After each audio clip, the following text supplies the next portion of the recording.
बिस्मिल्लाहिर्रहमानिर्रहीम। हज़रत अली बिन हुसैन अलैहिस्सलाम से मनकूल है कि एक शख्स चंद लोगों के साथ एक कश्ती में सवार हुआ। उस शख्स के साथ उसकी बीवी भी कश्ती पर सवार थी। फिर अचानक उस कश्ती में सुराख हुआ। कश्ती में सवार सब लोग गर्क हो गए, लेकिन उस शख्स की बीवी कश्ती के एक तख्ते के साथ लिपट गई। वो तख्ता दरिया में बहता हुआ औरत को एक जजीरे पर ले गया, जहाँ पर एक डाकू रहता था जो कभी भी बदकारी से बाज नहीं आता था। जब उसने जजीरे में एक अकेली औरत देखी तो उससे पूछने लगा कि तुम इंसानों में से हो या जिन्नों में से। तो वो औरत कहने लगी कि मैं इंसानों में से हूँ। ये सुनकर वो औरत से लिपट गया और जिना करने की कोशिश करने लगा। तो उस औरत ने बहुत कोशिश की कि वो जिना से बाज आ जाए, मगर वो जिना के लिए तैयार हो गया था। उस डाकू के मुकाबले वो औरत कमज़ोर और बेबस थी। डाकू ने औरत से पूछा कि तुम इतनी बेचैन और बेकरार क्यों हो रखी हो? तो उस औरत ने आसमान की तरफ इशारा करते हुए कहा कि मैं अल्लाह ताला से डरती हूँ और उसके अजाब से डर लगता है। और फिर उस आदमी ने पूछा, क्या पहले तुमने कभी ये काम नहीं किया? तो उस औरत ने कहा कि खुदा की इज़्ज़त की कसम, मैंने इससे पहले कभी ज़िना नहीं किया। और फिर डाकू ने कहा कि तुम ठीक कहती हो, मैंने इससे पहले कभी किसी औरत को इतने खौफ में भी नहीं देखा, और ये बात इसकी दलील है कि तुमने कभी बदकारी नहीं की।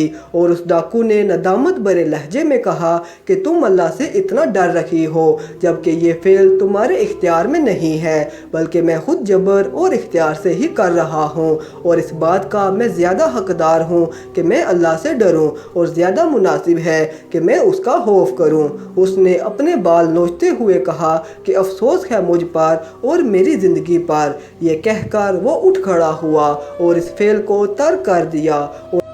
वो डाकू औरत से कुछ ना बोला और मुलामत ज़दा चेहरा लिए वापस घर चला गया और दिल में सोच रहा था कि मैं अपने तमाम गुनाहों से तौबा करूँगा। घर पहुंचकर उसने अल्लाह से अपने तमाम गुनाहों की माफ़ी मांगी और आइंदा सच्चे दिल से गुनाह करने से तौबा कर ली। तो अल्लाह ताला ने उसके तमाम गुनाह माफ़ कर दिए। एक दिन वो डाकू कहीं जा रहा था। सख्त गर्मी का दिन था। रास्ते में एक राहब से उसकी मुलाकात हुई और उन दोनों ने अपना सफ़र जारी रखा। जब धूप बर्दाश्त से ज़्यादा हो गई, तब उस राहब ने उस आदमी से कहा कि दुआ करो कि खुदा हम पर एक अबर भेज दे जो हम पर साया करे।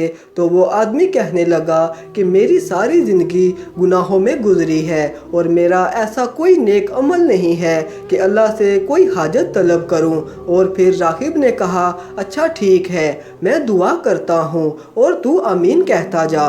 बस राहब ने दुआ की और उस आदमी ने आमीन कहा, और थोड़ी देर बाद ही एक अबर उनके ऊपर साया फगन हो गया। उन दोनों ने अपना सफ़र जारी रखा हत्ता कि एक दोराहा आ गया और उन दोनों के रास्ते जुदा हो गए। एक रास्ते पर राहब चल पड़ा और दूसरे पर वो आदमी, मगर वो अबर का टुकड़ा उस आदमी के ऊपर ही रहा और राहब धूप में ही रह गया। ये देखकर राहब दौड़ता हुआ उस आदमी के पास आया और कहने लगा कि तुम मुझसे ज़्यादा बेहतर हो। हकीकत ये है कि ये मेरी नहीं बल्कि तेरी दुआ कबूल हुई है। सच सच बताओ कि तुमने कौन सा ऐसा नेक अमल किया है जो तुम मुझसे बेहतर हो गए हो। तो उस आदमी ने जजीरे वाला सारा वाक़या बयान किया। तो उस राहब ने कहा कि चूँकि तुमने अल्लाह के खौफ से गुनाहों को तर्क किया, तो उस मालिक हकीकी ने तुम्हारे गुज़िश्ता सारे गुनाह माफ़ कर दिए। बस कोशिश करना कि आइंदा तुम नेक और साले ही रहो और दोबारा गुनाहों की तरफ रागिब ना होना।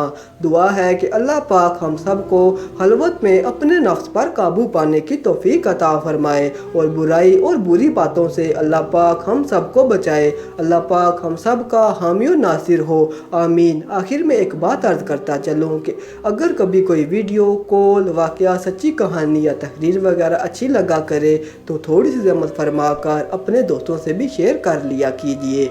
यकीन कीजिए कि इसमें आपका बामुश्किल एक लम्हा सर्फ होगा, लेकिन हो सकता है कि इस एक लम्हा की उठाई हुई तकलीफ़ से आपकी शेयर करदा तहरीर हज़ारों लोगों के लिए सबक आमोज़ साबित हो सकती हैं। शुक्रिया।